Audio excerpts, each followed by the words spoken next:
ਸਤਿ ਸ਼੍ਰੀ ਅਕਾਲ ਜੀ। News Asia Punjabi ਦੇਖ ਰਹੇ ਸਾਰੇ ਦਰਸ਼ਕਾਂ ਦਾ ਸਵਾਗਤ ਹੈ। ਮੈਂ ਹਾਂ ਕੁਲਵੰਤ ਸਿੰਘ ਤੇ ਤੁਸੀਂ ਦੇਖ ਰਹੇ ਹੋ ਪ੍ਰੋਗਰਾਮ ਖਬਰਾਂ ਦੀ ਖਬਰ। ਅੱਜ ਦੇ ਇਸ ਪ੍ਰੋਗਰਾਮ ਦੇ ਵਿੱਚ ਸਾਡੇ ਮਹਿਮਾਨ ਇੱਕ ਵਾਰ ਫੇਰ ਪਹਿਲਾਂ ਦੀ ਤਰ੍ਹਾਂ ਮੌਜੂਦ ਮਹਿਮਾਨ ਐਕਸਾਈਜ਼ ਕਮਿਸ਼ਨਰ ਸਾਬਕਾ ਐਕਸਾਈਜ਼ ਕਮਿਸ਼ਨਰ ਸਰਦਾਰ ਸੁਰਿੰਦਰ ਸਿੰਘ ਬਾਂਗੜ ਹੋਣਗੇ। ਇਹਨਾਂ ਨਾਲ ਆਪਾਂ ਵਿਚਾਰ ਚਰਚਾ ਕਰਾਂਗੇ ਪੰਜਾਬ ਸਰਕਾਰ ਵੱਲੋਂ ਲੰਘੇ ਦਿਨ ਪਾਸ ਕੀਤੇ ਗਏ ਇੱਕ ਅਜਿਹੇ ਕਾਨੂੰਨ ਨਾਲ ਸੰਬੰਧਿਤ ਜਿਹਦੇ ਵਿੱਚ ਜ਼ਹਿਰੀਲੀ ਸ਼ਰਾਬ ਵੇਚਣ ਵਾਲਿਆਂ ਨੂੰ ਸਜ਼ਾਏ ਮੌਤ ਦਾ ਪ੍ਰਾਵਧਾਨ ਰੱਖਿਆ ਗਿਆ। ਬਾਂਗੜ ਸਾਹਿਬ, ਤੁਹਾਡਾ ਨਿਊਜ਼ ਏਸ਼ੀਆ ਪੰਜਾਬੀ ਨਾਲ ਗੱਲਬਾਤ ਕਰਨ ਲਈ ਬਹੁਤ-ਬਹੁਤ ਸਵਾਗਤ ਹੈ ਜੀ। Thank you so much. Bangar Sahib, Punjab ਸਰਕਾਰ ਨੇ ਜ਼ਹਿਰੀਲੀ ਸ਼ਰਾਬ ਵੇਚਣ ਵਾਲਿਆਂ ਲਈ ਸਜ਼ਾਏ ਮੌਤ ਦਾ ਪ੍ਰਾਵਧਾਨ ਕੀਤਾ ਹੈ। ਉਮਰ ਕੈਦ ਵੀ ਹੋਏਗੀ ਉਹਨਾਂ ਵਿੱਚੋਂ ਤੇ 20 ਲੱਖ ਰੁਪਈਆ ਜੁਰਮਾਨੇ ਦਾ ਵੀ ਇਸ ਦੇ ਵਿੱਚ ਪ੍ਰਾਵਧਾਨ ਕੀਤਾ ਗਿਆ। ਤੁਸੀਂ ਇਸ ਨਵੇਂ ਵਰਤਾਰੇ ਨੂੰ ਕਿਸ ਨਜ਼ਰੀਏ ਨਾਲ ਦੇਖਦੇ ਹੋ? ਦੇਖੋ ਜੀ, ਜਿਹੜੇ ਕਮਜ਼ੋਰ ਵਰਗ ਦੇ ਦੇਸੀ ਸ਼ਰਾਬ ਪੀਂਦੇ ਸੀ, ਘਰਾਂ ਕੱਢੀ ਹੋਈ, ਉਹ ਮਰਦੇ ਸੀ, ਉਹਨਾਂ ਦਾ ਵਾਲੀ ਵਾਰਸ ਕੋਈ ਨਹੀਂ ਸੀ। ਇਹ ਸਰਕਾਰ ਦਾ ਬਹੁਤ ਅੱਛਾ ਕਾਨੂੰਨ ਹੈਗਾ, ਜਿਹਦੇ ਨਾਲ ਘੱਟੋ ਘੱਟ ਇਹ ਡਰ ਬੈਠੇਗਾ। ਉਹ ਜਿਹੜੇ ਤਿਆਰ ਕਰਦੇ ਆ ਦੇਸੀ ਘਰ ਦੀ ਸ਼ਰਾਬ, ਉਹ ਸਹੀ ਤਰੀਕੇ ਨਾਲ, ਕਿਉਂਕਿ ਚਲਦੀ ਹੈ, ਵਿਕਦੀ ਹੈ, ਹਟੇਗੀ ਨਹੀਂ, ਚੱਲਦੇ ਰਹਿਣਾ।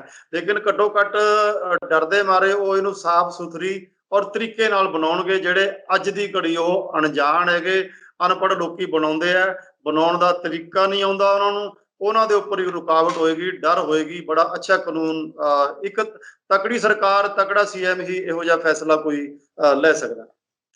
ਦਰਸ਼ਕਾਂ ਦੀ ਜਾਣਕਾਰੀ ਹਿੱਤ ਮੈਂ ਇਹ ਦੱਸ ਦਿਆਂ ਕਿ ਇਹ ਕਾਨੂੰਨ ਜਿਹੜਾ ਅਜਿਹੇ ਸਮੇਂ ਦੇ ਵਿੱਚ ਆਇਆ ਜਦੋਂ ਲੰਘੀ 5 ਮਾਰਚ ਨੂੰ ਬਿਹਾਰ ਦੇ ਗੋਪਾਲਗੰਜ ਦੇ ਕਲਬੁਰਜੀ ਜਿਹੜਾ ਪਿੰਡ ਹੈ ਉੱਥੇ ਦਾ 16 ਅਗਸਤ 2016 ਦੌਰਾਨ ਜਿਹੜਾ ਜ਼ਹਿਰੀਲੀ ਸ਼ਰਾਬ ਪੀਣ ਕਾਰਨ 19 ਬੰਦਿਆਂ ਦੀ ਉੱਥੇ ਮੌਤ ਹੋ ਗਈ ਸੀ ਤੇ ਉਹਨਾਂ ਵਿੱਚੋਂ 6 ਬੰਦੇ ਅੰਨੇ ਹੋ ਗਏ ਸੀ। ਨਿਤਿਸ਼ ਸਰਕਾਰ ਨੇ ਇਹ ਅਜਿਹੇ ਸਮੇਂ ਦੇ ਵਿੱਚ ਆਇਆ ਸੀਗਾ ਜਦੋਂ ਨਿਤਿਸ਼ ਸਰਕਾਰ ਨੇ ਸਾਲ 2016 ਦੇ ਦੌਰਾਨ ਸ਼ਰਾਬਬੰਦੀ ਦਾ ਐਲਾਨ ਕੀਤਾ ਸੀਗਾ। ਇਸ ਕੇਸ ਦੇ ਵਿੱਚ ਗੋਪਾਲਗੰਜ ਪੁਲਿਸ ਨੇ 14 ਬੰਦਿਆਂ ਦੇ ਖਿਲਾਫ ਜਿਹੜੀ FIR ਦਰਜ ਕੀਤੀ ਗਈ ਸੀ ਤੇ ਪੁਲਿਸ ਨੇ ਦਾਅਵਾ ਕੀਤਾ ਸੀ ਕਿ ਸ਼ਰਾਬ ਬਣਾਉਣ ਵਾਲਿਆਂ ਨੇ ਜਿਹੜੇ ਮੁਲਜ਼ਮ ਸੀਗੇ ਉਹਨਾਂ ਨੇ ਮਿਥਾਈਲ ਐਲਕੋਹਲ ਦਾ ਜਿਹੜਾ ਇਸਤੇਮਾਲ ਕੀਤਾ ਸੀ। ਇਹਨਾਂ ਵਿੱਚੋਂ ਅਦਾਲਤ ਨੇ ਇੱਕ ਬੰਦੇ ਨੂੰ ਬਰੀ ਕਰਤਾ ਸੀ, 13 ਨੂੰ ਸਜ਼ਾ ਸੁਣਾਈ ਗਈ ਸੀ, 9 ਨੂੰ ਜਿਨ੍ਹਾਂ ਦੇ ਵਿੱਚੋਂ ਸਜ਼ਾਏ ਮੌਤ ਤੇ 4 ਨੂੰ ਉਮਰ ਕੈਦ ਦੀ ਸਜ਼ਾ ਸੁਣਾਈ ਦਿੱਤੀ ਸੀ। ਮੈਂ ਇੱਥੇ ਬਾਂਗੜ ਸਾਹਿਬ ਤੋਂ ਤੁਹਾਡੇ ਤੋਂ ਇਹ ਜਾਣਨਾ ਚਾਹਾਂਗਾ ਕਿ ਮਿਥਾਈਲ ਐਲਕੋਹਲ ਅਜਿਹੀ ਕੀ ਚੀਜ਼ ਹੈ ਜਿਹਦੇ ਨਾਲ ਜਿਹੜੀ ਆ ਉਹ ਲੋਕਾਂ ਦੀ ਮੌਤ ਹੋ ਗਈ ਹੈ? ਜਦੋਂ ਸ਼ਰਾਬ ਕੱਢੀ ਜਾਂਦੀ ਹੈ, ਲਾਹਣ ਤੋਂ ਕੱਢਣ ਦੇ ਟਾਈਮ ਸਭ ਤੋਂ ਪਹਿਲਾਂ ਮਿਥਾਈਲ ਅਲਕੋਹਲ ਉੜ ਕੇ ਭਾਪ ਬਣ ਕੇ ਨਿਕਲਦੀ ਹੈ। ਇਹਦਾ ਬੋਇਲਿੰਗ ਪੁਆਇੰਟ ਜਿਹੜਾ ਹੈਗਾ ਸਭ ਤੋਂ ਘੱਟ ਹੁੰਦਾ, ਲੇਕਿਨ ਇਹ ਜ਼ਹਿਰੀਲੀ ਹੁੰਦੀ ਹੈ। ਆਮ ਕਰਕੇ ਡਿਸਟਿਲਰੀਆਂ ਦੇ ਵਿੱਚ ਤਾਂ ਇਹਨੂੰ ਨਹੀਂ ਪੀਣ ਵਾਸਤੇ ਕੰਮ 'ਚ ਨਹੀਂ ਵਰਤਿਆ ਜਾਂਦਾ, ਤੇ ਕਿਉਂਕਿ ਪਿੰਡਾਂ 'ਚ ਅਣਜਾਣ ਹੈਗੇ। ਮਿਥਾਈਲ ਅਲਕੋਹਲ ਤੇ ਇਥਾਈਲ ਅਲਕੋਹਲ ਉਹਨਾਂ ਨੂੰ ਦੋਨਾਂ ਦਾ ਨਹੀਂ ਪਤਾ ਹੈਗਾ। ਜਿਹੜੀ ਤਾਂ ਹੀ ਉਹਨੂੰ ਪਹਿਲੇ ਤੋੜ ਵਾਲੀ ਕਹਿੰਦੇ ਸੀ, ਕਿਉਂਕਿ ਉਹ ਜਿਹੜੀ ਜ਼ਹਿਰੀਲੀ ਸੀਗੀ, ਜ਼ਹਿਰ ਹੀ ਇੱਕ ਤਰ੍ਹਾਂ ਨਸ਼ਾ ਹੀ ਹੁੰਦਾ ਬੇਸਿਕਲੀ। ਤੇ ਉਹ ਜਿਹੜੀ ਹੈਗੀ ਆ ਮਿਥਾਈਲ ਅਲਕੋਹਲ ਜਿਹੜੀ ਆ ਉਹ ਜ਼ਹਿਰੀਲੀ ਹੁੰਦੀ ਹੈ। ਉਹ ਵਿਕਣੀ ਨਹੀਂ ਚਾਹੀਦੀ, ਉਹ ਪੀਣ ਵਾਸਤੇ ਨਹੀਂ ਵਿਕਣੀ ਚਾਹੀਦੀ, ਉਹ ਖਤਰਨਾਕ ਹੈ। ਤੇ ਇਥਾਈਲ ਅਲਕੋਹਲ ਹੀ ਵਿਕੇ। ਤੋਂ ਮਿਥਾਈਲ ਅਲਕੋਹਲ ਜਿਹੜੇ ਅਨਪੜ੍ਹ ਅਣਜਾਣ ਜਿਹੜੇ ਬਣਾਉਣ ਵਾਲੇ ਬੰਦੇ ਆ, ਉਹਨਾਂ ਨੂੰ ਇਸ ਚੀਜ਼ ਦੀ ਜਾਣਕਾਰੀ ਹੀ ਹੈ ਜੀ। ਮਤਲਬ ਤੁਹਾਡੇ ਕਹਿਣ ਤੋਂ ਭਾਵ ਇਹ ਹੈ ਵੀ ਜਿਹੜੇ ਪਿੰਡਾਂ ਦੇ ਵਿੱਚ ਅਕਸਰ ਇਹ ਚੀਜ਼ ਮਸ਼ਹੂਰ ਹੈ ਕਿ ਪਹਿਲੇ ਤੋੜ ਦੀ ਜਿਹੜੀ ਸ਼ਰਾਬ ਹੈ ਉਹ ਸਭ ਤੋਂ ਵਧੀਆ ਹੁੰਦੀ ਹੈ ਤੇ ਬਹੁਤ ਨਸ਼ਾ ਹੁੰਦਾ, ਉਹਦੇ ਕਰਕੇ ਉਹ ਲੱਭਦੇ ਨੇ ਲੋਕੀ। ਅਕਸਰ ਜਿਹੜੀ ਚੀਜ਼ ਲੱਭੀ ਜਾਂਦੀ ਆ ਉਹ ਸ਼ਰਾਬ ਨਹੀਂ ਲੱਭ ਰਹੇ ਹੁੰਦੇ, ਉਹ ਆਪਣੀ ਮੌਤ ਲੱਭ ਰਹੇ ਹੁੰਦੇ ਨੇ। ਬਿਲਕੁਲ ਸਹੀ ਗੱਲ ਹੈ। ਆਮ ਬੰਦਿਆਂ ਨੂੰ ਨਹੀਂ ਪਤਾ ਹੈਗਾ, ਕਿਉਂਕਿ ਜ਼ਹਿਰ ਹੈਗਾ। ਜ਼ਹਿਰ ਨਸ਼ਾ ਤਾਂ ਕਰਦੀ ਹੈ। ਜ਼ਿਆਦਾ ਲੈ ਲਓਗੇ ਤਾਂ ਉਹ ਜ਼ਹਿਰ ਹੈਗਾ। ਸ਼ਰਾਬ ਵੀ ਜੇ ਤੁਸੀਂ ਪੀ ਜਾਓਗੇ, ਹੋਰ ਜ਼ਿਆਦਾ ਪੀ ਲਓ ਤਾਂ ਅਖੀਰ 'ਚ ਜ਼ਹਿਰ ਹੀ ਹੁੰਦੀ ਹੈ। ਲੇਕਿਨ ਉਹ ਮਿਥਾਈਲ ਅਲਕੋਹਲਿਕ ਕੈਮੀਕਲ ਇੱਕ ਡਿਫਰੈਂਟ ਆਈਟਮ ਹੈਗੀ, ਜਿਹੜੀ ਕਿ ਬਿਲਕੁਲ ਪੀਣੀ ਨਹੀਂ ਚਾਹੀਦੀ ਹੈਗੀ। ਆਮ ਬੰਦੇ ਨੂੰ ਨਹੀਂ, ਕੰਜ਼ਿਊਮਰ ਨੂੰ ਨਹੀਂ ਪਤਾ, ਪਿੰਡ ਵਾਲੇ ਨੂੰ ਬੰਦੇ ਨੂੰ ਤਾਂ ਪਤਾ ਹੀ ਕੋਈ ਨਹੀਂ ਹੈਗਾ। ਉਹਦੇ ਜਿੱਥੇ ਜ਼ਿਆਦਾ ਸਿਰ ਘੁੰਮ ਗਿਆ ਉਹ ਤਾਂ ਬਿਲਕੁਲ ਬਿਲਕੁਲ। ਬਾਂਗੜ ਸਾਹਿਬ, ਇੱਥੇ ਮੈਨੂੰ ਲੱਗਦਾ ਸਾਡੇ ਦਰਸ਼ਕ ਇਹ ਜਾਣਨ ਲਈ ਉਤਸੁਕ ਹੋਣਗੇ ਕਿ ਆਖਰ ਜਿਹੜੀ ਘਰਾਂ 'ਚ ਸ਼ਰਾਬ ਕੱਢੀ ਜਾਂਦੀ ਹੈ ਇਹ ਜ਼ਹਿਰੀਲੀ ਕਿਵੇਂ ਹੋ ਜਾਂਦੀ ਹੈ? ਕੀ ਇਹਦੇ 'ਚ ਕੋਈ ਇਹੋ ਜਿਹਾ ਕੈਮੀਕਲ ਪਾਇਆ ਜਾਂਦਾ ਹੈ, ਜਾਂ ਕੀ ਇਹਦੇ 'ਚ ਮਿਥਾਈਲ ਅਲਕੋਹਲ ਤੋਂ ਅਲੱਗ ਦੀ ਅਗਰ ਗੱਲ ਕੀਤੀ ਜਾਵੇ ਤਾਂ ਕੀ ਇਹਦੇ 'ਚ ਕੋਈ ਜ਼ਹਿਰੀਲਾ ਕੈਮੀਕਲ ਪਾਇਆ ਜਾਂਦਾ ਹੈ, ਜਾਂ ਫਿਰ ਕੁਝ ਇਸ ਤਰ੍ਹਾਂ ਦੀ ਚੀਜ਼ ਹੁੰਦੀ ਹੈ ਜਿਹਦੇ ਨਾਲ ਇਹ ਜ਼ਹਿਰ ਇਹਦੇ 'ਚ ਆ ਜਾਂਦਾ ਹੈ ਤੇ ਲੋਕਾਂ ਦੀ ਮੌਤ ਹੋ ਜਾਂਦੀ ਹੈ, ਅੰਨੇ ਹੋ ਜਾਂਦੇ ਨੇ? ਕੀ ਹੋਇਆ ਜਿਹਾ ਹੁੰਦਾ ਜਿਹੜਾ ਤੁਸੀਂ ਇਹਦੇ 'ਚ ਲੰਮਾ ਤਜਰਬਾ ਰੱਖਦੇ ਹੋ, ਕੀ ਅਜਿਹਾ ਹੁੰਦਾ ਜਿਹਦੇ ਨਾਲ ਲੋਕਾਂ ਦੀ ਮੌਤ ਹੋ ਜਾਂਦੀ ਹੈ? ਦੇਖੋ ਜੀ, ਇਹਦੇ 'ਚ ਕੋਈ ਜ਼ਹਿਰੀਲੀ ਆਈਟਮ ਨਹੀਂ ਪਾਉਂਦਾ ਹੈਗਾ। ਸਿਰਫ ਇੱਕ ਤਾਂ ਬਣਾਉਣ ਦੇ ਟਾਈਮ ਮਿਥਾਈਲ ਅਲਕੋਹਲ ਦੀ ਆਪਾਂ ਗੱਲ ਕਰ ਚੁੱਕੇ ਹਾਂ। ਜੀ ਦੂਜਾ ਇਹ ਹੈਗਾ ਕਿ ਵੀ ਉਹ ਅਨਪੜ੍ਹ ਬੰਦੇ ਆ, ਉੱਥੇ ਟੈਸਟਿੰਗ ਦਾ ਕੋਈ ਫਾਰਮੂਲਾ ਨਹੀਂ ਹੈਗਾ।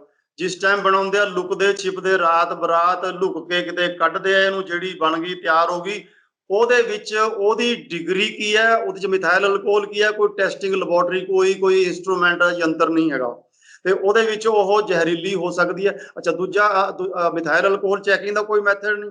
ਦੂਜਾ ਇਹ ਹੈ ਕਿ ਉਹਦੀ ਡਿਗਰੀ ਕਿਤਨੀ ਹੈ। ਆਮ ਕਰਕੇ ਜਿੰਨੇ ਆਪਾਂ ਦੇਸੀ ਪੀਂਦੇ ਆ 50 ਡਿਗਰੀ ਵਾਲੀ ਹੈ, ਤੇ ਇੰਗਲਿਸ਼ ਪੀਂਦੇ ਆ IMFL ਉਹ 75 ਡਿਗਰੀ ਹੈ। ਲੇਕਿਨ ਜਦੋਂ ਇਹ ਲਾਹਣ ਤੋਂ ਕੱਢਣ ਲੱਗਦੇ ਆ ਡਿਸਟਿਲਰੀਆਂ ਦੇ ਵਿੱਚ 167 ਡਿਗਰੀ ਦੀ ਨਿਕਲਦੀ ਹੈ ਇਹ ਲਾਹਣ ਤੋਂ ਜਿਹੜੀ ਕੱਢਦੇ ਆ ਆਪਾਂ। ਅੱਛਾ, ਜੇ ਉੱਥੇ 167 ਡਿਗਰੀ ਦੀ ਕੱਢਦੇ ਆ, ਮੇਰਾ ਅੰਦਾਜ਼ਾ ਹੈ ਕਿ ਵੀ ਜੇ ਪਿੰਡਾਂ ਵਾਲੇ ਇਹ ਕੱਢਦੇ ਹੋਣਗੇ ਅਨਪੜ੍ਹ ਬੰਦੇ, ਇਹ ਵੀ 167 ਡਿਗਰੀ ਤੱਕ ਨਿਕਲ ਸਕਦੀ ਹੈ। ਸ਼ਾਇਦ 160 ਹੋਵੇ, 150 ਹੋਵੇ, 125 ਹੋਵੇ। ਯਾਨੀ ਉਹਦੀ ਡਿਗਰੀ ਦਾ ਮਾਪਣ ਦਾ ਤਰੀਕਾ ਤਾਂ ਕੋਈ ਹੈ ਨਹੀਂ ਕੋਈ। ਅੱਛਾ, ਜਿਵੇਂ ਉਹਨਾਂ ਨੇ ਕੱਢ ਲਈ ਉਵੇਂ ਦੀ ਉਵੇਂ ਵੇਚਤੀ। ਹੋ ਸਕਦਾ ਉਹਦੀ ਡਿਗਰੀ ਕਈ ਵਾਰੀ 75 ਤੋਂ ਘੱਟ ਵੀ ਹੋਵੇ, ਪਤਲੀ ਹੋਵੇ, ਨਸ਼ਾ ਨਾ ਕਰਦੀ, ਉਹ ਤਾਂ ਪੀਣ ਵਾਲੇ ਨੂੰ ਪਤਾ ਲੱਗਦਾ ਕਿ ਯਾਰ ਗੱਲ ਬਣੀ ਨਹੀਂ ਹੈਗੀ। ਤੇ ਹੋ ਸਕਦਾ ਉਹ ਜ਼ਿਆਦਾ ਹੋਵੇ, ਕਿਉਂਕਿ ਮੈਥਡ ਨਹੀਂ ਹੈਗਾ ਕੋਈ ਮਾਪਣ ਦਾ। ਇਸ ਕਰਕੇ ਉਹ ਵਜ੍ਹਾ ਹੈਗੀ ਕਿ ਜ਼ਿਆਦਾ ਤੇਜ਼ ਜਿਹੜੀ ਸ਼ਰਾਬ ਹੈ, ਜ਼ਿਆਦਾ ਡਿਗਰੀ ਵਾਲੀ, ਉਹ ਸਿਹਤ ਵਾਸਤੇ ਨਹੀਂ ਬਣੀ, ਸਿਹਤ ਦਾ ਨੁਕਸਾਨ ਕਰੇਗੀ, ਉਹ ਜ਼ਹਿਰੀਲੀ ਹੋਈ ਹੋਏਗੀ। ਇਹਦਾ ਮਤਲਬ ਇਹ ਹੈ ਕਿ ਜਿਹੜੇ ਆਪਾਂ ਅਕਸਰ ਜਿਹੜੇ ਲੋਕਾਂ ਨੂੰ ਕਹਿੰਦੇ ਸੁਣਦੇ ਆ ਵੀ ਯਾਰ ਘਰ ਦੀ ਸ਼ਰਾਬ ਸੀ, ਨਜ਼ਾਰਾ ਆ ਗਿਆ, ਅਸਲ 'ਚ ਉਹ ਨਜ਼ਾਰਾ ਨਹੀਂ, ਉਹ ਮੌਤ ਨੂੰ ਬੁਲਾਵਾ ਦਿੱਤਾ ਗਿਆ ਸੀਗਾ। ਬਿਲਕੁਲ ਬਿਲਕੁਲ, ਕਿਉਂਕਿ ਇੱਕ ਸਰੀਰ ਦੇ ਹਿਸਾਬ ਨਾਲ ਇੱਕ ਜਿਹੜੀ ਫੈਕਟਰੀਆਂ ਦੇ ਵਿੱਚ ਸ਼ਰਾਬ ਜਿਹੜੀ ਬਣਦੀ ਹੈ 75 ਡਿਗਰੀ ਤੇ ਉਹਨੂੰ ਲਿਆਇਆ ਜਾਂਦਾ। 167 ਡਿਗਰੀ ਗਾੜੀ ਸ਼ਰਾਬ ਨੂੰ ਪਾਣੀ ਪਾ ਕੇ 75 ਡਿਗਰੀ ਤੇ ਵੇਚਿਆ ਜਾਂਦਾ ਲਿਆ ਕੇ ਇੰਗਲਿਸ਼ ਵਾਸਤੇ, ਤੇ ਦੇਸੀ ਵਾਸਤੇ ਉਹਨੂੰ 50 ਡਿਗਰੀ ਤੇ ਹੋਰ ਪਾਣੀ ਲਾ ਕੇ ਪਿੰਡਾਂ ਜਿਹੜੀ PML ਪੰਜਾਬ ਮੀਡੀਅਮ ਲੀਕਰ ਵਿਕਦੀ ਹੈ, ਉਹ ਉਸ ਤੋਂ ਵੀ ਪਤਲੀ ਕਰਕੇ ਵੇਚਦੇ ਆ। ਸਰੀਰ ਵਾਸਤੇ ਉਹਨਾਂ ਨੇ ਦੇਖ ਕੇ ਸਰਕਾਰ ਨੇ ਜਾਂ ਸਾਇੰਸ ਨੇ ਜੋ ਕੁਝ ਵੀ ਹੈਗਾ ਇਹ ਇੱਕ ਬਣਾਇਆ ਹੋਇਆ। ਜੇ ਆਪਾਂ ਉਸ ਨੂੰ 167 ਡਿਗਰੀ ਵਾਲੀ ਨੂੰ ਪੀਵਾਂਗੇ ਤੇ ਉਹਦਾ ਤੇ ਦੇਖੋ ਨੁਕਸਾਨ ਤੇ ਹੈ ਹੀ ਹੈ, ਜ਼ਹਿਰ ਹੈ ਇੱਕ ਤਰ੍ਹਾਂ ਦਾ। ਤੁਸੀਂ ਐਕਸਾਈਜ਼ ਦੇ ਵਿੱਚ ਐਕਸਾਈਜ਼ ਐਂਡ ਟੈਕਸੇਸ਼ਨ ਡਿਪਾਰਟਮੈਂਟ 'ਚ ਪਿਛਲੇ ਲੰਮੇ ਸਮੇਂ ਦੇ ਉੱਤੋਂ ਤੁਸੀਂ ਆਪਣਾ ਕਾਰਜਕਾਲ ਰਿਹਾ, ਤੁਸੀਂ ਹੁਣ ਉੱਥੋਂ ਵਿਭਾਗ ਤੋਂ ਜਿਹੜੀ ਆ ਉਹ ਰਿਟਾਇਰ ਹੋਏ ਹੋ। ਕੀ ਤਜਰਬੇ ਰਹੇ ਨੇ ਤੁਹਾਡੇ ਇਸ ਦੌਰਾਨ ਜਿਹੜੇ ਆ ਜਿਹੜੀ ਇਸ ਤਰ੍ਹਾਂ ਦੀ ਸ਼ਰਾਬ ਲਾਹਣ, ਇਸ ਤਰ੍ਹਾਂ ਦੇ ਜਿਹੜੇ ਲੋਕ ਫੜੇ ਜਾਂਦੇ ਨੇ, ਉਹਨਾਂ ਦੇ ਮੁਤਲਕ ਤੁਹਾਡੇ ਕੀ ਤਜਰਬੇ ਰਹੇ ਨੇ? ਦੇਖੋ, ਆਪਾਂ ਗੱਲ ਕਰ ਰਹੇ ਸੀ ਵੀ ਜ਼ਹਿਰੀਲੀ ਕਿਉਂ ਹੁੰਦੀ ਹੈ। ਜੀ ਜ਼ਹਿਰੀਲੀ ਤਾਂ ਚੋਰੀ ਚਪੋਰੀ ਇਹ ਤਿਆਰ ਕਰਦੇ ਆ, ਜਿਹੜੇ ਭਾਂਡੇ ਵਰਤਦੇ ਆ ਇਹ ਕੋਈ ਡਰਮ ਵਰਤਣਗੇ, ਕੋਈ ਕੇਨੀ ਵਰਤਣਗੇ ਜਿਹਦੇ ਵਿੱਚ ਲਾਹਣ ਪਾਣਗੇ, ਉਹਦੇ ਵਿੱਚ ਕੋਈ ਕੀੜੇ ਮਾਰ ਦਵਾਈ ਦਾ ਮਾੜਾ ਮੋਟਾ ਕਿਤੇ ਘੋਲ ਰਹਿ ਗਿਆ ਹੁੰਦਾ ਸੀ, ਪਿੰਡਾਂ 'ਚ ਸਪਰੇਅ ਕਰਦੇ ਆ, ਖੇਤਾਂ 'ਚ ਸਪਰੇਅ ਕਰਦੇ ਆ, ਉਹਦੇ ਵਿੱਚ ਕਿਤੇ ਕੋਈ ਦਵਾਈ ਰਲ ਗਈ, ਪਿੱਛੇ ਰਹਿ ਗਿਆ ਮਾੜਾ ਮੋਟਾ। ਜਾਂ ਕਈ ਵਾਰੀ ਤੁਸੀਂ ਦੇਖਿਆ ਹੋਣਾ ਉਸ ਏਰੀਏ ਦੇ ਵਿੱਚ ਜਿੱਥੇ ਇਹ ਲਾਰਜ ਸਕੇਲ ਤੇ ਕੱਢਦੇ ਆ, ਉੱਥੇ ਕੀ ਕਰਦੇ ਆ, ਉਹ ਜ਼ਮੀਨ ਦੇ ਵਿੱਚ ਇੱਕ ਖੱਡਾ ਬਣਾ ਕੇ ਤਰਪਾਲ ਵਿਛਾ ਲੈਂਦੇ ਆ, ਮੋਟੀ ਕਾਲੀ ਤਰਪਾਲ। ਉਹਦੇ ਵਿੱਚ ਉਹ ਗੁੜ ਪਾਣੀ ਰਲਾ ਕੇ ਲਾਹਣ ਬਣਾ ਕੇ ਉਹਨੂੰ ਉੱਪਰੋਂ ਢੱਕ ਦਿੰਦੇ ਆ ਮਿੱਟੀ ਦੇ ਨਾਲ, ਤੇ ਉਹਦੇ ਵਿੱਚ ਉਹ ਹਾਈਜੀਨਿਕ ਥੋੜੀ ਹੈਗਾ। ਪਰ ਰਾਤ ਨੂੰ ਉੱਥੇ ਜਿੱਥੇ ਰੱਖਿਆ ਕੋਈ ਰਾਖੀ ਨਹੀਂ ਹੈ, ਕੋਈ ਢੱਕਣ ਨਹੀਂ ਹੈ, ਵਿੱਚ ਉਹਦੇ ਕੋਈ ਛਿਪਕਲੀ ਵੜ ਜੇ, ਕੋਈ ਸੱਪ ਵੜ ਜੇ ਲਾਹਣ ਦੇ ਵਿੱਚ, ਕੋਈ ਪਤਾ ਨਹੀਂ। ਬਾਅਦ ਦੇ ਤਾਂ ਉਹਨਾਂ ਨੇ ਉਹਨੂੰ ਭੱਠੀ ਚੜਾ ਕੇ ਕੱਢ ਲੈਣਾ, ਠੀਕ ਹੈ ਜੀ, ਉੱਥੋਂ ਜ਼ਹਿਰੀਲੀ ਹੋ ਸਕਦੀ ਹੈ। ਫਿਰ ਉਸ ਤੋਂ ਬਾਅਦ ਜਦੋਂ ਉਹਨਾਂ ਨੇ ਕੱਢ ਲਈ ਸ਼ਰਾਬ, ਉਹ ਫਿਰ ਉਹ ਚੋਰੀ ਚਪੋਰੀ ਫਿਰ ਜਿਹੜੇ ਭਾਂਡੇ 'ਚ ਪਾਉਣੀ ਆ, ਕੇਨੀ 'ਚ ਪਾਣੀ ਆ, ਉਹ ਵੀ ਵਿੱਚ ਥੋੜਾ ਬਹੁਤਾ ਜ਼ਹਿਰੀਲਾ ਹੋ ਸਕਦਾ। ਸਾਫ਼ ਹੋਏਗਾ ਲੇਕਿਨ ਕਦੇ ਕਦਾਈ ਜ਼ਹਿਰੀਲਾ ਵੀ ਹੋ ਸਕਦਾ। ਅੱਛਾ, ਉਸ ਭਾਂਡੇ ਦੇ ਵਿੱਚ ਵੀ ਕੋਈ ਢੱਕਣ ਨਹੀਂ ਹੈ, ਕੋਈ ਛਿਪਕਲੀ ਗਿਰ ਜੇ, ਕੋਈ ਸੱਪ ਗਿਰ ਜੇ, ਕੋਈ ਪਤਾ ਨਹੀਂ, ਜਾਂ ਕੋਈ ਹੋਰ ਜਾਨਵਰ ਗਿਰ ਜੇ ਜ਼ਹਿਰੀਲਾ, ਤਾਂ ਇਸ ਤਰ੍ਹਾਂ, ਜਾਂ ਕੋਈ ਬਾਅਦ 'ਚ ਕੈਮੀਕਲ ਵੀ ਵਿੱਚ ਕੋਈ ਡੁੱਲ ਜੇ ਪੈ ਜੇ, ਕਿਉਂਕਿ ਉਹਦਾ ਇੱਕ ਕੋਈ ਤਰੀਕੇ ਨਾਲ ਨਹੀਂ ਬਣ ਰਹੀ, ਚੋਰੀ ਚਪੋਰੀ ਨਾਲ ਬਣ ਰਹੀ ਹੈ, ਉੱਥੋਂ ਵੀ ਜ਼ਹਿਰੀਲੀ ਇਹ ਹੋ ਜਾਂਦੀ ਹੈ। ਤੀਜਾ ਇੱਕ ਫਾਰਮੂਲਾ ਇਹ ਵੀ ਹੋ ਸਕਦਾ, ਇਹ ਵੀ ਸੰਭਾਵਨਾ ਹੋ ਸਕਦੀ ਹੈ, ਕੋਈ ਜਿਹੜਾ ਉਹਦਾ ਫਰਮੈਂਟੇਸ਼ਨ ਕਰਦੇ ਆ ਉਹ ਕੋਈ ਸਾਇੰਟੀਫਿਕ ਫਰਮੈਂਟੇਸ਼ਨ ਨਹੀਂ ਹੈ। ਆਮ ਕਰਕੇ ਪਿੰਡਾਂ ਦੇ ਵੀ ਤਾਂ ਗੁੜ ਪਾਇਆ, ਉਹਨੂੰ ਥੱਲੇ ਗਰਮੈਸ਼ ਦੱਬ ਤਿਆ, ਰੂੜੀ 'ਚ ਦੱਬ ਤਿਆ, ਉਹ ਗਰਮੈਸ਼ ਦੇ ਨਾਲ ਆਪਣੇ ਆਪ ਫਰਮੈਂਟੇਸ਼ਨ ਚਾਲੂ ਹੋ ਜਾਂਦੀ ਹੈ। ਅੱਛਾ, ਕਈ ਵਾਰੀ ਉਹ 'ਚ ਖਮੀਰ ਪਾਉਂਦੇ ਆ, ਕੋਈ ਟਿੱਕੀ ਪਾਤੀ, ਇਹ ਪਾਤੀ, ਹੋ ਸਕਦਾ ਉਹਦੇ 'ਚ ਕਈ ਵਾਰੀ ਟੌਕਸਿਕ ਐਲੀਮੈਂਟ ਵੀ ਹੋ ਸਕਦੇ ਆ, ਬਾਇਓਲੋਜੀਕਲੀ ਬਾਇਓਟੌਕਸਿਕ ਜਿਹੜੇ ਹੈਗੇ ਆ, ਉਹ ਵੀ ਫੂਡ ਪਾਇਜ਼ਨਿੰਗ ਟਾਈਪ, ਉਹ ਵੀ ਜ਼ਹਿਰੀਲੀ ਇੱਕ ਤਰ੍ਹਾਂ ਦੀ, ਉਹ ਜ਼ਹਿਰੀਲੀ ਆਈਟਮ ਦੀ ਸੰਭਾਵਨਾ ਤੋਂ ਵੀ ਆਪਾਂ ਇਨਕਾਰ ਨਹੀਂ ਕਰ ਸਕਦੇ। ਕਿਉਂਕਿ ਫਿਰ ਅਖੀਰ ਗੱਲ ਹੋਈ ਹੈਗੀ ਕਿ ਵੀ ਕੋਈ ਇਹਨੂੰ ਮਾਪਣ ਦਾ, ਜਾਂਚਣ ਦਾ, ਟੈਸਟਿੰਗ ਦਾ, ਲੈਬੋਰਟਰੀ ਦਾ ਕੋਈ ਫਾਰਮੂਲਾ ਉੱਥੇ ਨਹੀਂ ਹੈਗਾ, ਚੋਰੀ ਚਪੋਰੇ ਵਿਕਦੀ। ਇੱਥੇ ਤੁਹਾਡੇ ਮੁਤਾਬਕ ਜਿਹੜਾ ਜਿਸ ਤਰ੍ਹਾਂ ਅਲੱਗ-ਅਲੱਗ ਤੁਸੀਂ ਤਰੀਕੇ ਦੱਸੇ ਨੇ ਵੀ ਇਹਨਾਂ ਕਾਰਨ ਕਰਕੇ ਜਿਹੜਾ ਜ਼ਹਿਰੀਲੀ ਹੋ ਸਕਦੀ ਹੈ। ਸਭ ਤੋਂ ਵੱਡਾ ਜਿਹੜਾ ਕਾਰਨ ਇਹਦੇ 'ਚ ਨਿਕਲ ਕੇ ਸਾਹਮਣੇ ਆ ਰਿਹਾ ਤੁਹਾਡੇ ਮੁਤਾਬਕ ਕਿ ਜਿਹੜੇ ਭਾਂਡਿਆਂ ਦੇ ਵਿੱਚ ਉਹ ਸਟੋਰ ਕੀਤੀ ਜਾਂਦੀ ਹੈ ਜਿਹੜੀ ਸ਼ਰਾਬ ਹੈ ਜਾਂ ਉਹਦਾ ਲਾਹਣ ਹੈ, ਉਹ ਭਾਂਡੇ ਅਜਿਹੇ ਹੁੰਦੇ ਨੇ ਜਿਹੜੇ ਕਿ ਆਪਾਂ ਖੇਤਾਂ ਦੇ ਵਿੱਚ ਛਿੜਕਾਅ ਵਾਸਤੇ ਜਿਹੜੀਆਂ ਜ਼ਹਿਰੀਲੀਆਂ ਦਵਾਈਆਂ ਵਾਸਤੇ ਭਰ ਕੇ ਜਿਹਦੇ ਚੋਂ ਦੁਕਾਨਾਂ ਤੋਂ ਲੈ ਕੇ ਆਉਂਦੇ ਆ, ਉਹ ਖਾਲੀ ਬਰਤਨ ਹੁੰਦੇ ਨੇ, ਉਹਨਾਂ ਦੇ ਵਿੱਚ ਉਹ ਸਟੋਰ ਕੀਤੀ ਜਾਂਦੀ ਹੈ। ਧੋਤੇ ਨਹੀਂ ਜਾਂਦੇ, ਇਸ ਕਰਕੇ ਜਿਹੜੇ ਉਹਦੇ ਵਿੱਚ ਹੀ ਪਾ ਦਿੱਤੀ ਜਾਂਦੇ ਆ ਲਾਹਣ ਜਾਂ ਸ਼ਰਾਬ, ਤੇ ਉਹਦੇ ਕਰਕੇ ਉਹ ਜ਼ਹਿਰ ਮਿਕਸ ਹੋ ਜਾਂਦਾ। ਸਹੀ ਗੱਲ ਹੈ ਜੀ, ਕਿਉਂਕਿ ਕੋਈ ਉੱਥੇ ਕੋਈ ਵਾਸ਼ ਬੇਸਿਨ ਨਹੀਂ ਹੈ, ਕੋਈ ਕੋਈ ਪ੍ਰੈਸ਼ਰ ਦੇ ਨਾਲ ਉਹਨੂੰ ਸਾਫ਼ ਕਰਨ ਦਾ ਤਰੀਕਾ ਨਹੀਂ, ਕੋਈ ਸਰਫ ਨਾਲ ਭਾਂਡੇ ਨਹੀਂ ਧੋਣੇ ਉਹਨਾਂ ਨੇ। ਅੱਛਾ, ਫਿਰ ਕਈ ਵਾਰੀ ਪਾਣੀ ਵੀ ਨਹੀਂ ਹੈ, ਕਿਉਂਕਿ ਤੁਸੀਂ ਦੇਖਿਆ ਕਿ ਪੰਜਾਬ 'ਚ ਹੁਣ ਪਾਣੀ ਦੀ ਕਿੱਲਤ ਕਿੰਨੀ ਹੈਗੀ, ਹੁਣ ਪਾਣੀ ਹੀ ਨਹੀਂ ਮਿਲਦਾ ਪਿੰਡਾਂ ਦੇ ਵਿੱਚ। ਉਹ ਪਾਣੀ ਪਤਾ ਨਹੀਂ ਝਵੱਚੇ 'ਚ ਚੱਕਿਆ ਹੋਵੇ, ਜਿੱਥੋਂ ਸਪਰੇਅ ਦਿਨ ਦੇ ਟਾਈਮ ਸਪਰੇਅ ਕੀਤਾ ਹੋਵੇ, ਵਿੱਚ ਉਹਦੇ ਕਿਤੇ ਪੈਸਟੀਸਾਈਡ, ਕਿਤੇ ਉਹਦੇ ਚੋਂ ਹੀ ਡੱਬਾ ਪਾ ਕੇ ਜ਼ਹਿਰ ਵਾਲਾ ਡੱਬਾ ਕਿਤੇ ਵਿੱਚੋਂ ਪਾ ਕੇ ਪਾਣੀ ਕੱਢਿਆ ਹੋਵੇ ਬਾਹਰ, ਹੋ ਸਕਦਾ ਉੱਥੋਂ ਕੋਈ ਰੈਜ਼ੀਡਿਊ ਰਹਿ ਗਈ ਹੋਵੇ। ਤਾਂ ਪਾਣੀ ਵੀ ਗੰਦਾ ਹੋ ਸਕਦਾ ਜ਼ਹਿਰ ਵਾਲਾ, ਭਾਂਡੇ ਵੀ ਗੰਦੇ ਹੋ ਸਕਦੇ ਆ ਜ਼ਹਿਰ ਵਾਲੇ। ਅੱਛਾ, ਹੋ ਸਕਦਾ ਗੁੜ ਵਾਲਾ ਜਿਹੜਾ ਕਿਤੇ ਇੱਕ ਬੋਰੀ ਹੈ ਇਹ ਹੋਇਆ, ਤੇ ਉਹ ਵੀ ਕੋਈ ਸੰਭਾਵਨਾ ਹੋ ਸਕਦੀ ਹੈ ਕਿਤੋਂ ਨਾ ਕਿਤੋਂ ਕੋਈ ਜ਼ਹਿਰ ਫੜ ਲਵੇ। ਕੋਈ ਮੈਥਡ ਨਹੀਂ ਹੈਗਾ ਇਹ। ਬਾਂਗੜ ਸਾਹਿਬ, ਇੱਥੇ ਸਵਾਲ ਇੱਥੇ ਪੈਦਾ ਹੁੰਦਾ ਹੈ ਕਿ ਆਪਣੇ ਪੰਜਾਬ ਦੇ ਕੋਲੇ ਇੰਨਾ ਵੱਡਾ ਜਿਹੜਾ ਮਹਿਕਮਾ ਹੈਗਾ ਆਬਕਾਰੀ ਤੇ ਕਰ ਵਿਭਾਗ, ਇੰਨਾ ਵੱਡਾ ਪੁਲਿਸ ਮਹਿਕਮਾ ਹੈਗਾ, ਪਰ ਇਹਦੇ ਬਾਵਜੂਦ ਵੀ ਜਿਹੜੇ ਘਰਾਂ 'ਚ ਸ਼ਰਾਬ ਕੱਢ ਰਹੇ ਨੇ ਲੋਕੀ, ਉਹ ਬਾਦਸਤੂਰ ਉਸੇ ਤਰ੍ਹਾਂ ਜਾਰੀ ਹੈ, ਪਿਛਲੇ ਲੰਮੇ ਸਮੇਂ ਤੋਂ ਜਾਰੀ ਹੈ। ਰਹਿ ਕੇ ਜਿਹੜੀਆਂ ਇਸ ਤਰ੍ਹਾਂ ਦੀਆਂ ਖਬਰਾਂ ਆਉਂਦੀਆਂ ਰਹਿੰਦੀਆਂ ਨੇ ਕਿ ਕੋਈ ਫਲਾਣੀ ਜਗ੍ਹਾ ਦੇ ਉੱਤੇ ਜ਼ਹਿਰੀਲੀ ਸ਼ਰਾਬ ਨਾਲ ਇੰਨੇ ਬੰਦੇ ਮਰ ਗਏ, ਇੰਨੇ ਹੋ ਗਏ। ਇਹਨੂੰ ਰੋਕਣ ਲਈ ਜਿਹੜਾ ਉਹ ਹਲੇ ਤੱਕ ਜਿਹੜਾ ਆਪਾਂ ਇਹ ਕਹਿ ਸਕਦੇ ਹਾਂ ਵੀ ਇਹ ਨਾਕਾਮ ਹੀ ਹੁੰਦਾ। ਜਦੋਂ ਇਸ ਤਰ੍ਹਾਂ ਮਾਮਲੇ ਦੇ ਵਿੱਚ ਇਸ ਤਰ੍ਹਾਂ ਦੇ ਸਾਹਮਣੇ ਆਉਂਦੇ ਨੇ, ਉਸ ਤੋਂ ਬਾਅਦ ਜਿਹੜੇ ਕਾਰਵਾਈਆਂ ਹੁੰਦੀਆਂ ਨੇ, ਕੁਝ ਬੰਦੇ ਚੱਕੇ ਜਾਂਦੇ ਨੇ, ਉਹਨਾਂ ਦੇ ਪਰਚੇ ਦਰਜ ਹੁੰਦੇ ਨੇ, ਲੇਕਿਨ ਉਸ ਤੋਂ ਬਾਅਦ ਫਿਰ ਰੂਟੀਨ ਉਹੀ ਆ ਜਾਂਦੀ ਹੈ। ਕੀ ਕਾਰਨ ਹੈ ਕਿ ਇਹ ਰੂਟੀਨ ਜਿਹੜੀ ਆ ਰੁਕ ਨਹੀਂ ਪਾ ਰਹੀ? ਦੇਖੋ ਜੀ, ਜਿਹੜਾ ਐਕਸਾਈਜ਼ ਮਹਿਕਮੇ ਦਾ ਹੇਠਲੇ ਲੈਵਲ ਤੇ ਕੰਮ ਕਰਨ ਵਾਲਾ ਆਫੀਸਰ ਹੈ, ਉਹ ਇੰਸਪੈਕਟਰ ਹੈ। ਇੰਸਪੈਕਟਰ ਆਪਣਾ ਸਟਾਫ ਲੈ ਕੇ ਉੱਥੇ ਚੈਕਿੰਗ ਕਰਨ ਜਾਂਦਾ, ਮੁਖਬਰੀ ਹੁੰਦੀ ਹੈ, ਪਤਾ ਹੁੰਦਾ ਉੱਥੇ ਜਾ ਕੇ। ਹਾਲਾਂਕਿ ਕਈ ਵਾਰੀ ਐਕਸਾਈਜ਼ ਮਹਿਕਮੇ ਦੇ ਵੀ ਨਾਲ ਮਿਲੀ ਭੁਗਤ ਹੋ ਸਕਦੀ ਹੈ ਇੰਸਪੈਕਟਰਾਂ ਦੀ, ਲੇਕਿਨ ਜ਼ਿਆਦਾ ਵਾਰੀ ਇਸ ਤਰ੍ਹਾਂ ਹੁੰਦਾ, ਉਹ ਪਕੜਨਾ ਚਾਹੁੰਦਾ ਹੈ, ਉੱਥੇ ਪਿੰਡ ਵਾਲੇ ਇਕੱਠੇ ਹੋ ਕੇ ਉਹਨੂੰ ਕੁੱਟਦੇ ਮਾਰਦੇ ਆ, ਸਾੜ ਫੂਕ ਹੁੰਦੀ ਹੈ। ਤੁਸੀਂ ਦੇਖਿਆ ਹੋਣਾ ਕਿ ਵੀ ਕਾਫੀ ਲੜਾਈ ਝਗੜੇ ਐਕਸਾਈਜ਼ ਵਾਲਿਆਂ ਨਾਲ ਹੁੰਦੇ ਆ। ਇੱਕ ਤਾਂ ਐਂਗਲ ਇਹ ਹੋ ਗਿਆ ਕਿ ਵੀ ਉਹ ਮਾਫੀਆ ਹੈਗਾ, ਮਿੰਨੀ ਮਾਫੀਆ ਹੈਗਾ ਉਹ, ਕਿਉਂਕਿ ਉਹਨਾਂ ਦਾ ਰੁਜ਼ਗਾਰ ਹੀ ਇਹ ਸ਼ਰਾਬ ਤੋਂ ਹੀ ਉਹਨਾਂ ਨੇ ਪੈਸੇ ਕਮਾਉਣੇ ਆ, ਤੇ ਉਹ ਪੈਸੇ। ਅੱਛਾ, ਦੂਜਾ ਇਹ ਕਿ ਵੀ ਐਕਸਾਈਜ਼ ਮਹਿਕਮੇ ਦਾ ਪੁਲਿਸ ਜਿਹੜੀ ਹੈਗੀ ਆ ਉਹ ਸਾਥ ਨਹੀਂ ਦਿੰਦੀ। ਜੇ ਬਾਈ ਚਾਂਸ, ਅੱਛਾ, ਉੱਥੋਂ ਲੋਕਲ ਪੁਲਿਸ ਨੂੰ ਲੈ ਕੇ ਸਾਡੇ ਮਹਿਕਮੇ ਦਾ ਇੰਸਪੈਕਟਰ ਜਾਏਗਾ, ਉਹ ਜਾਏਗਾ, ਜੇ ਅੱਬਲ ਤਾਂ ਉਹ ਨਾਲ ਤੁਰਦੇ ਨਹੀਂ ਜਾਣਗੇ ਤਾਂ ਪਹਿਲਾਂ ਉਹ ਖਬਰ ਦੇ ਦੇਣਗੇ ਕਿ ਜੀ ਜਰਾ ਗੌਰ ਰੱਖਣਾ, ਕਿਉਂਕਿ ਇਹਨਾਂ ਦੀ ਕਨੈਕਟੀਵਿਟੀ ਬੜੀ ਆ। ਅੱਜ ਕੱਲ੍ਹ ਤਾਂ ਮੋਬਾਈਲ ਆ ਗਏ, ਤੇ ਉਧਰੋਂ ਜਿਹੜੇ ਵੀ ਵੇਚਣ ਵਾਲੇ ਹੈਗੇ ਆ, ਉਹ ਸਾਰਿਆਂ ਦਾ ਪੁਲਿਸ ਦੇ ਨਾਲ ਉੱਥੇ ਕਨੈਕਟੀਵਿਟੀ ਹੈਗੀ ਆ, ਤੇ ਉਹ ਪਹਿਲਾਂ ਹੀ ਖਬਰ ਹੋ ਜਾਂਦੀ ਹੈ ਕਿ ਜੀ ਅੱਜ ਰੇਡ ਕਰਨਗੇ, ਬੰਦੇ ਡੋਰ ਦਿੰਦੇ ਆ ਤੇ ਜਾਂ ਲੁੱਕ ਜਾਂਦੇ ਆ ਫਲਾਣਾ।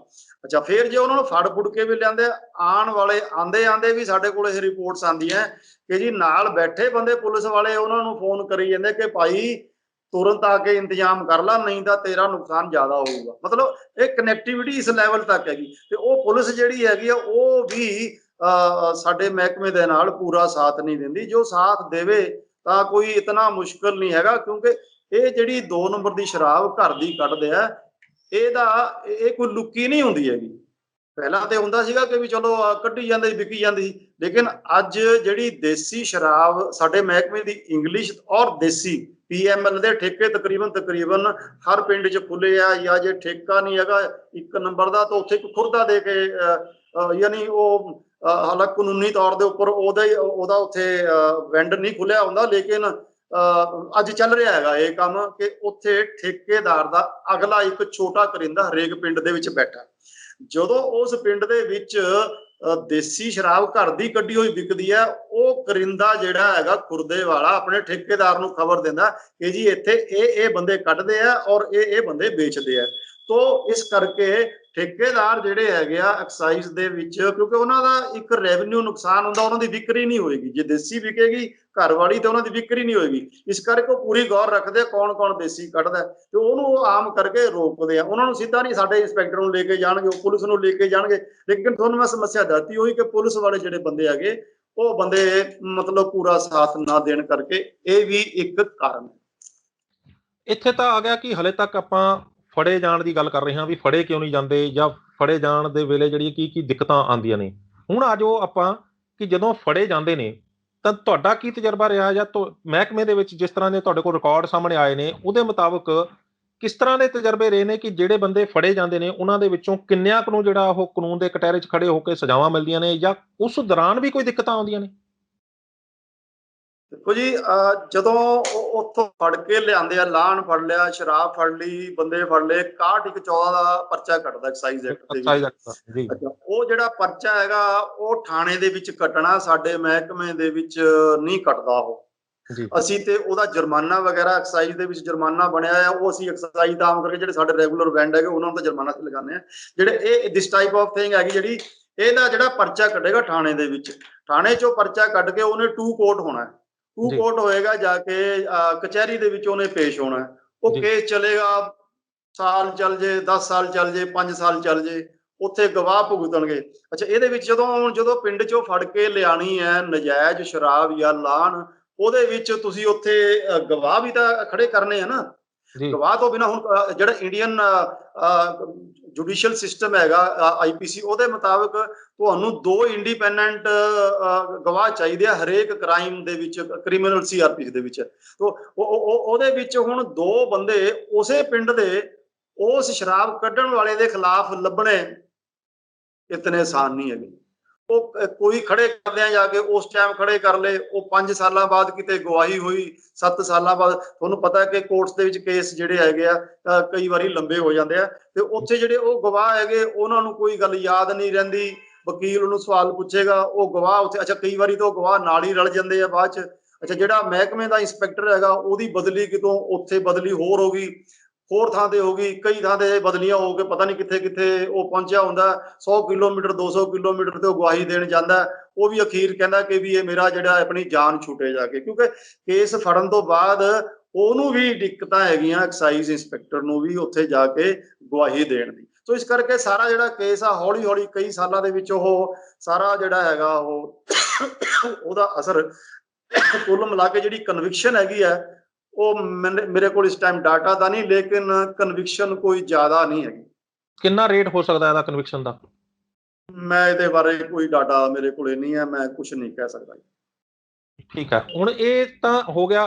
ਕੀ ਇਸ ਤਰ੍ਹਾਂ ਵੀ ਹੁੰਦਾ ਹੈ ਕਿ ਮਹਿਕਮੇ ਦੇ ਜਿਹੜੇ ਅਧਿਕਾਰੀ ਨੇ, ਜਿਹੜੇ ਐਕਸਾਈਜ਼ ਦੇ ਅਧਿਕਾਰੀ ਨੇ, ਉਹ ਵੀ ਇਹ ਨਹੀਂ ਚਾਹੁੰਦੇ ਵੀ ਯਾਰ ਇਹ ਜ਼ਿਆਦਾ ਝਮੇਲਿਆਂ ਦੇ ਵਿੱਚ ਪਈਏ, ਜਾਂ ਇਹਨਾਂ ਲੋਕਾਂ ਨਾਲ ਪੰਗਾ ਲਈਏ, ਜਾਂ ਇਹ ਲੋਕਾਂ ਜਿਹੜੇ ਦੁਸ਼ਮਣੀ ਮੁੱਲ ਲਈਏ, ਜਾਂ ਫਿਰ ਇਹਨਾਂ ਕੇਸਾਂ ਨੂੰ ਦਬਾਉਣ ਦੀ ਕੋਸ਼ਿਸ਼ ਕੀਤੀ ਜਾਂਦੀ ਹੈ ਮਹਿਕਮੇ ਦੇ ਲੋਕਾਂ ਵੱਲੋਂ? ਤੁਸੀਂ ਗੱਲ ਸਹੀ ਕਰੀ ਹੈ, ਕਿਉਂਕਿ ਐਕਸਾਈਜ਼ ਦੇ ਵਿੱਚ ਵੀ ਔਰ ਸੇਲ ਟੈਕਸ ਦੇ ਵਿੱਚ ਵੀ, ਕਿਉਂਕਿ ਆਮ ਕਰਕੇ ਜਦੋਂ ਵੀ ਚੈਕਿੰਗ ਤੇ ਜਾਂਦੇ ਆ, ਰੇਡ ਤੇ ਜਾਂਦੇ ਆ, ਦਿਨ ਦੇ ਟਾਈਮ, ਰਾਤ ਦੇ ਟਾਈਮ, ਉੱਥੇ ਬੰਦੇ ਇਕੱਠੇ ਹੋ ਜਾਂਦੇ ਆ ਤੇ ਅਫਸਰ ਨੂੰ ਫੜ ਕੇ ਕੁੱਟਦੇ ਆ, ਮਾਰਦੇ ਆ। ਹੁਣ ਆਫੀਸਰ ਜਿਹੜੇ ਹੈਗੇ ਉਹ ਪੜ੍ਹੇ ਲਿਖੇ, ਇੱਕ ਕਲਾਸ ਹੈਗੀ different, they are not pant for this, ਕਿ ਵੀ ਅਸੀਂ ਕੋਈ ਫੌਜੀ ਟਾਈਪ ਫਰੰਟ ਦੇ ਉੱਪਰ ਜਾ ਕੇ ਲੜਨ ਵਾਲੇ ਨਾ, ਕੋਈ ਪੁਲਿਸ ਵਾਂਗੂ ਅਸੀਂ ਕੋਈ ਉਹੀ ਜੀ ਡਿਊਟੀ ਸਾਡੇ ਵਾਸਤੇ, we are not made for that. ਤੋ ਇਹ ਜਿਹੜਾ ਹੈਗਾ ਆਮ ਕਰਕੇ, ਜੇ ਹੁਣ ਇਹ ਜਿਹੀਆਂ ਘਟਨਾਵਾਂ ਹੁੰਦੀਆਂ ਜਾਂਦੀਆਂ ਹੁੰਦੀਆਂ ਹੀ ਆ, ਤੇ ਮਾਰ ਕੁਟਾਈ ਹੁੰਦੀ ਹੈ, ਤੇ ਉਹ ਆਮ ਕਰਕੇ ਜਿਹੜੇ ਹੈਗੇ ਆ ਸਾਡੇ ਮਹਿਕਮੇ ਵਾਲੇ ਬੰਦੇ ਕਤਰਾਉਂਦੇ ਆ। ਤੋ ਇਹੀ ਹੈਗਾ ਕਿ ਵੀ ਆਮ ਕਰਕੇ ਜੈਸੇ ਹਾਲਾਤ ਹੈਗੇ ਉਹਨੂੰ ਦੇਖ ਕੇ ਫਿਰ ਕਤਰਾਉਂਦੀ ਹੈ ਮਹਿਕਮੇ ਦੇ ਆਫੀਸਰ ਜਿਹੜੇ ਹੈਗੇ ਚੈਕਿੰਗ ਤੋਂ। ਜੀ, ਤੇ ਇਸੇ ਕਰਕੇ ਜਿਹੜੇ ਉਹ ਕੇਸ ਨੂੰ ਦਬਾਉਣ ਦੀ ਵੀ ਕੋਸ਼ਿਸ਼ ਕੀਤੀ ਜਾਂਦੀ ਹੈ? ਨਹੀਂ, ਸ਼ਾਇਦ ਕੇਸ ਦਬਾਉਣ ਦੀ ਕੋਸ਼ਿਸ਼ ਤਾਂ ਐਕਸਾਈਜ਼ ਵਾਲੇ ਨਹੀਂ ਕਰਦੇ ਹੈਗੇ।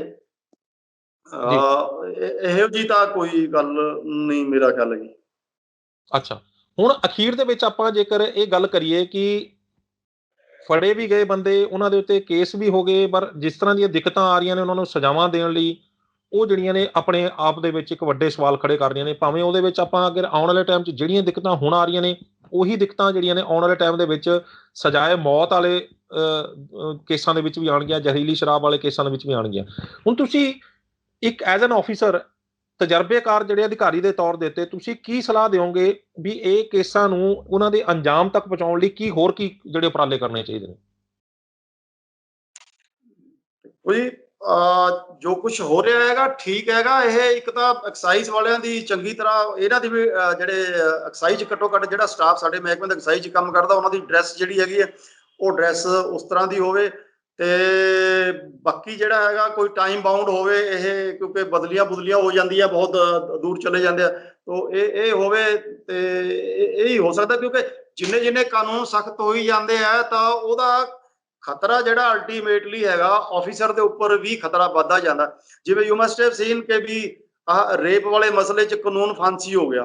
ਹੁਣ ਉਹਦੇ ਨਾਲ ਕੀ ਹੋ ਗਿਆ ਕਿ ਰੇਪ ਕਰਨ ਤੋਂ ਬਾਅਦ ਉਹ ਐਵੀਡੈਂਸ ਨਹੀਂ ਛੱਡਣਾ ਚਾਹੁੰਦਾ ਜਿਹੜਾ ਹੈਗਾ ਮੁਜਰਮ ਜਿਹੜਾ ਹੈਗਾ।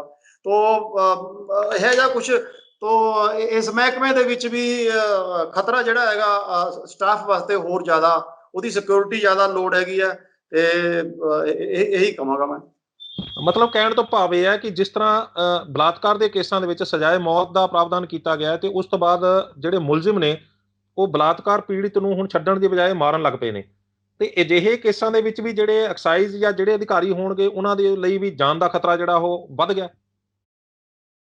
ਜੀ ਕਿਉਂਕਿ ਇਹ ਹੈ ਤਾਂ ਜਿਹੜੇ ਲੋਕ ਸ਼ਰੀਫ ਆਦਮੀ ਤਾਂ ਇਹ ਕੰਮ ਕਰਦੇ ਨਹੀਂ ਹੈਗੇ, ਸ਼ਰਾਬ ਕੱਢਣ ਦਾ, ਵੇਚਣ ਦਾ, ਬੂਟਲੈਗਿੰਗ ਐਂਡ ਆਲ ਦੈਟ। ਤੋ ਇਹ ਜਿਹੜੇ ਹੈਗੇ ਇੱਕ ਮਿਨੀ ਮਾਫੀਆ ਹੈਗਾ। ਤੇ ਇਹਦੇ ਵਿੱਚ ਹੁਣ ਜਿਵੇਂ ਪਿਛਲੇ ਸਾਲ ਜਿਹੜਾ ਇਹ ਟ੍ਰੈਜਡੀ ਹੋਈ ਸੀ, ਉਸ ਤੋਂ ਇਹ ਲੱਗਦਾ ਹੈ ਕਿ ਵੀ ਇਹ ਮਿਨੀ ਮਾਫੀਆ ਜਿਹੜਾ ਹੈਗਾ ਥੋੜਾ ਸ਼ਾਇਦ ਉਸ ਤੋਂ ਬੜਾ ਹੈਗਾ। ਤੇ ਜਿਵੇਂ ਜਿਵੇਂ ਖਬਰਾਂ ਮੈਂ ਪੂਰਾ ਸਟੱਡੀ ਨਹੀਂ ਕੀਤਾ, ਉਹ ਜਿਵੇਂ ਆਮ ਤੁਹਾਡੇ ਵਾਂਗੂ ਮੈਨੂੰ ਜਾਣਕਾਰੀ ਹੈ ਕਿ ਵੀ ਉਸ ਤਰਨਤਾਰਨ ਏਰੀਏ ਤੋਂ ਨਿਕਲ ਕੇ ਸ਼ਰਾਬ ਇੱਕ ਚੈਨਲਾਈਜ਼ ਤਰੀਕੇ ਨਾਲ ਸਾਰੇ ਪੰਜਾਬ 'ਚ ਡਿਸਟਰੀਬਿਊਟ ਹੁੰਦੀ ਹੈ। ਇਹਦਾ ਮਤਲਬ ਕਿਸੇ ਛੋਟੇ ਮੋਟੇ ਬੰਦੇ ਦਾ ਕੰਮ ਨਹੀਂ ਹੈਗਾ, ਵਿੱਚ ਥੋੜਾ ਜਿਹਾ ਛੋਟੇ ਮਾਫੀਏ ਨਾਲੋਂ ਥੋੜਾ ਜਿਹਾ ਬੜਾ ਮਾਫੀਆ ਸ਼ਾਇਦ ਉਹਦੇ ਵਿੱਚ ਵੜ ਗਿਆ ਹੈਗਾ। ਤਾਂ ਉਹਨੇ ਹੀ ਫਿਰ ਖਤਰੇ ਵਧੀ ਜਾਂਦੇ ਆ ਆਮ ਮੁਲਾਜ਼ਮ ਵਾਸਤੇ ਵੀ। ਸੋ ਬਾਂਗੜ ਸਾਹਿਬ, ਨਿਊਜ਼ ਏਸ਼ੀਆ ਪੰਜਾਬੀ ਨਾਲ ਗੱਲਬਾਤ ਕਰਨ ਲਈ ਬਹੁਤ ਬਹੁਤ ਧੰਨਵਾਦ ਤੁਹਾਡਾ। ਤੁਸੀਂ ਬਹੁਤ ਵਡਮੁੱਲੀ ਜਾਣਕਾਰੀ ਸਾਂਝੀ ਕੀਤੀ ਹੈ ਸਾਡੇ ਦਰਸ਼ਕਾਂ ਨਾਲ। ਸੋ ਇਹ ਸਨ ਐਸ ਸੁਰਿੰਦਰ ਸਿੰਘ ਬਾਂਗੜ, ਜਿਹੜੇ ਸਾਬਕਾ ਐਕਸਾਈਜ਼ ਕਮਿਸ਼ਨਰ ਰਹੇ ਨੇ, ਬੜੇ ਲੰਮੇ ਤਜਰਬੇ ਰਹੇ ਨੇ ਇਹਨਾਂ ਦੇ। ਸ਼ਰਾਬ ਦੇ ਤਸਕਰਾਂ ਦੇ ਨਾਲ ਜਿਹੜੇ ਆ ਉਹਨਾਂ ਨਾਲ ਵਾਹ ਪੈਂਦਾ ਰਿਹਾ ਇਹਨਾਂ ਦਾ। ਇਹਨਾਂ ਨੇ ਆਪਣੇ ਤਜਰਬੇ ਸਾਡੇ ਨਾਲ ਸਾਂਝੇ ਕੀਤੇ ਨੇ। ਇਸ ਦੌਰਾਨ ਇਹਨਾਂ ਨੇ ਦੱਸਿਆ ਕਿ ਕਿਸ ਤਰੀਕੇ ਦੇ ਨਾਲ ਜਿਹੜਾ ਮਹਿਕਮੇ ਦੇ ਅਧਿਕਾਰੀ ਜਾਂ ਪੁਲਿਸ ਦੇ ਅਧਿਕਾਰੀ ਵੀ ਜਿਹੜੇ ਸ਼ਰਾਬ ਮਾਫੀਆ ਦੇ ਨਾਲ ਮਿਲੇ ਹੋਏ ਨੇ, ਕਿਸ ਤਰੀਕੇ ਦੇ ਨਾਲ ਜਿਹੜਾ ਉਹ ਸ਼ਰਾਬ ਮਾਫੀਆ ਬਚਣ ਦੀਆਂ ਜਿਹੜੀਆਂ ਕਿੱਦਾਂ ਦੀਆਂ ਤਰਕੀਬਾਂ ਕੱਢਦਾ ਹੈ, ਤੇ ਇਹਨਾਂ ਤਰਕੀਬਾਂ ਨੂੰ ਕਿਸ ਤਰ੍ਹਾਂ ਫੇਲ ਕਰਕੇ ਕਾਨੂੰਨ ਨੂੰ ਕਿਸ ਤਰ੍ਹਾਂ ਜਿਹੜਾ ਸਖਤ ਕਰਕੇ ਤੇ ਇਹਨਾਂ ਦੇ ਉੱਤੇ ਜਿਹੜੀ ਆ ਨੱਥ ਪਾਈ ਜਾ ਸਕਦੀ ਹੈ। ਸੋ ਤੁਹਾਨੂੰ ਇਹ ਗੱਲਬਾਤ ਕਿਵੇਂ ਲੱਗੀ, ਆਪਣੀ ਰਾਏ ਸਾਨੂੰ ਸਾਡੇ ਕਮੈਂਟ ਬਾਕਸ 'ਚ ਜ਼ਰੂਰ ਦੇਣਾ। ਸਾਡੇ ਚੈਨਲ ਨੂੰ ਲਾਈਕ ਤੇ ਸਬਸਕ੍ਰਾਈਬ ਕਰਨਾ ਨਾ ਭੁੱਲਿਓ। ਅਗਲੀ ਵਾਰ ਫੇਰ ਹਾਜ਼ਰ ਹੋਵਾਂਗੇ ਇੱਕ ਨਵੇਂ ਮੁੱਦੇ, ਇੱਕ ਨਵੇਂ ਮਹਿਮਾਨ ਦੇ ਨਾਲ। ਉਦੋਂ ਤੱਕ ਮੈਨੂੰ ਦਿਓ ਇਜਾਜ਼ਤ। ਧੰਨਵਾਦ।